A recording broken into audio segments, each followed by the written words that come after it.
হরে কৃষ্ণ। নমস্কার বন্ধুরা, আজ চলে এসেছি আরও একটি নতুন ভিডিও নিয়ে। আগামী রবিবার অগ্রহায়ণ অমাবস্যা। এই অমাবস্যার দিন বাড়ির সদর দরজায় ঢেলে দিন এই একটি জিনিস।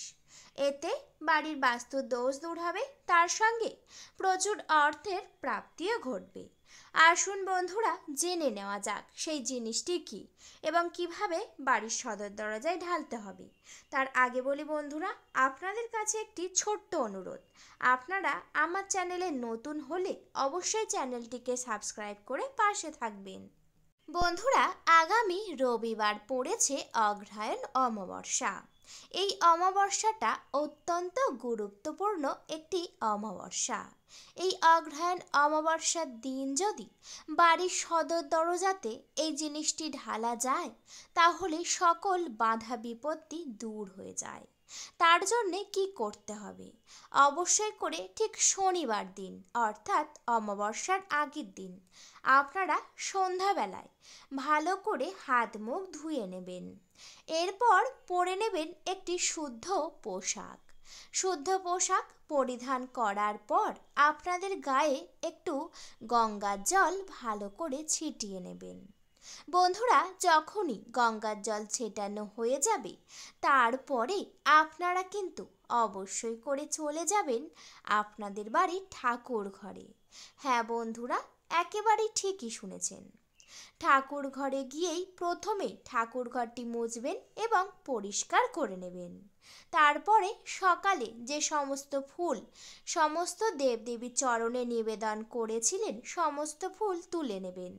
কারণ বাসি ফুল কিন্তু কখনোই ঠাকুর ঘরে রাখতে নেই, সেই কারণে অবশ্যই তুলে নেবেন। তারপরে আপনারা যেমন সন্ধ্যাবেলায় সন্ধ্যা পূজা করেন, ঠিক তেমনভাবেই প্রথমেই ভোগ নিবেদন করবেন।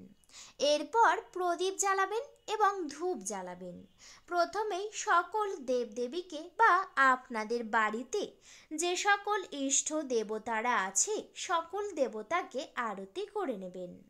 বন্ধুরা, আরতি সম্পূর্ণ হয়ে যাওয়ার পর প্রদীপটি অবশ্যই আপনাদের বাড়ির সমস্ত দেবদেবীর সামনে বা যে স্থানে আপনারা প্রদীপ রাখেন সেই স্থানে রেখে দেবেন। এরপরে আপনারা শাঁখ কাঁসা ঘণ্টা বাজিয়ে সন্ধ্যাবেলার সন্ধ্যা পূজা সম্পূর্ণ করবেন। এছাড়াও বন্ধুরা, পারলে একটি ঘিয়ের প্রদীপ জ্বালাবেন এবং সেই প্রদীপটি নিয়ে আপনাদের বাড়ির তুলসী মঞ্চ অর্থাৎ যে স্থানে মাতা তুলসী বসবাস করেন, মাতা তুলসীর সামনে একটি ঘিয়ের প্রদীপ জ্বালাবেন। এই অগ্রহায়ণ মাসেও কিন্তু ঘিয়ের প্রদীপ জ্বালানোর প্রচলন রয়েছে, সেই কারণে যদি সম্ভব হয় অবশ্যই জ্বালাবেন। এরপরে যখনই ভোগ নিবেদন করা হয়ে যাবে, পূজা সম্পূর্ণ হয়ে যাবে, আপনারা কিছুক্ষণ বাইরে বেরিয়ে যাবেন, যাতে যে সমস্ত ভোগ আপনারা নিবেদন করেছেন সমস্ত দেবদেবী যেন তা গ্রহণ করতে পারে।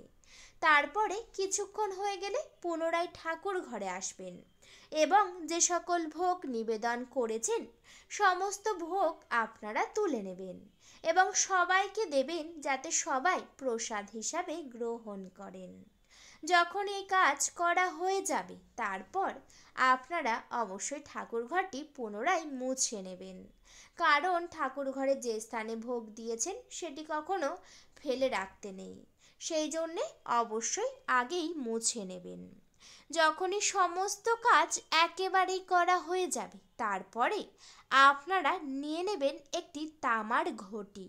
হ্যাঁ বন্ধুরা, একেবারেই ঠিকই শুনেছেন, এই কাজের জন্য লাগবে একটি তামার ঘটি। যদি আপনাদের কাছে থাকে এই তামার ঘটি, তাহলে প্রথমেই সেই ঘটিটি নিয়ে জল দিয়ে ভালো করে ধুয়ে নেবেন। এরপর ঘটিটি ঠিক ভালো করে মুছে আপনারা ঘটির অর্থাৎ সেই ঘটিতে একটি মাঙ্গলিক চিহ্ন অবশ্যই এঁকে দেবেন, যেমন স্বস্তিক চিহ্ন বা ওম চিহ্ন অবশ্যই করে দেবেন। এরপর সেই ঘটিতে পুরো 1 ঘটি পরিমাণ গঙ্গার জল দেবেন, একেবারেই যেন ঘটি থেকে পড়ে না যায়, একটু কম করে কিন্তু পরিপূর্ণ করে দেবেন।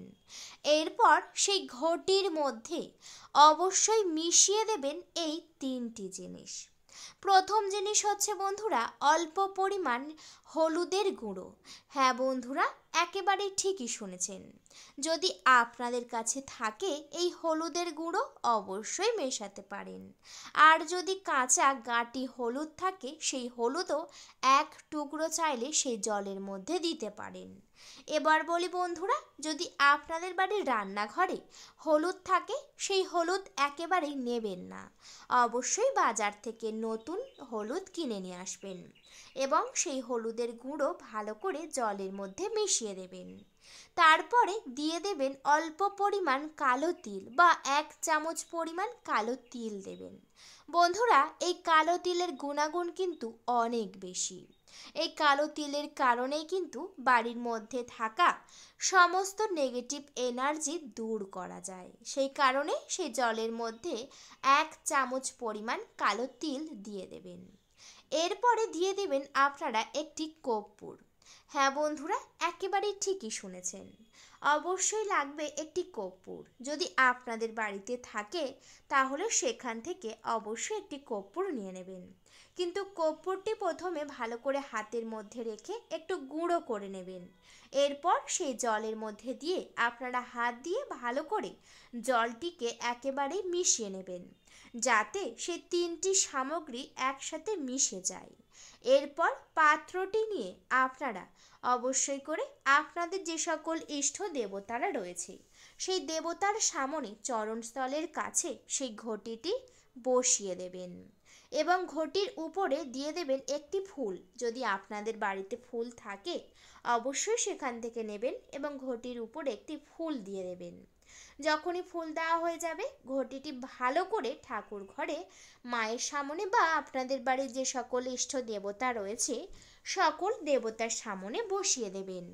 এবং বন্ধুরা এমনভাবে বসাবেন যাতে পড়ে না যায়, ভালোভাবেই বসাবেন এবং এমন জায়গাতে বসাবেন যাতে সকালের আলো প্রথমে সেই ঘটির মধ্যে এসে পড়ে, তেমনভাবেই ঘটিটি বসাতে হবে। তারপরে ঘটিটি বসিয়ে সারা রাতের জন্য আপনারা রেখে দেবেন। এরপর ঠিক পরের দিন অর্থাৎ রবিবার অগ্রহায়ণ অমাবস্যার দিন আপনারা উঠবেন ব্রহ্ম মুহূর্তে। বন্ধুরা, যে কোনো শুভ কাজ করার জন্যে অবশ্যই ব্রহ্ম মুহূর্তে ঘুম থেকে উঠতে হয়। সেই কারণে ব্রহ্ম মুহূর্তে ঘুম থেকে উঠবেন। এরপর বাড়িঘর পরিষ্কার করবেন এবং তারপরে অবশ্যই বাড়িতে থাকা বাসি কাজকর্ম করে নেবেন। যখনই সমস্ত কাজ করা হয়ে যাবে, গোছানো হয়ে যাবে, এরপর আপনারা কিন্তু স্নান সেরে শুদ্ধ বস্ত্র পরিধান করবেন। বন্ধুরা, যতটা তাড়াতাড়ি পারবেন এই কাজগুলি করার চেষ্টা করবেন। যখনই শুদ্ধ পোশাক পরা হয়ে যাবে আপনারা প্রথমেই যাবেন কিন্তু ঠাকুর ঘরে। ঠাকুর ঘরে গিয়েই সকল দেবদেবীকে প্রথমেই প্রণাম করে নেবেন। প্রণাম করা হয়ে গেলে সকল দেবদেবীর কাছে অনুমতি চেয়ে সেই পাত্রটি আপনারা হাতে করে তুলে নেবেন, অর্থাৎ সেই তামার ঘটিটি হাতে করে তুলে নেবেন।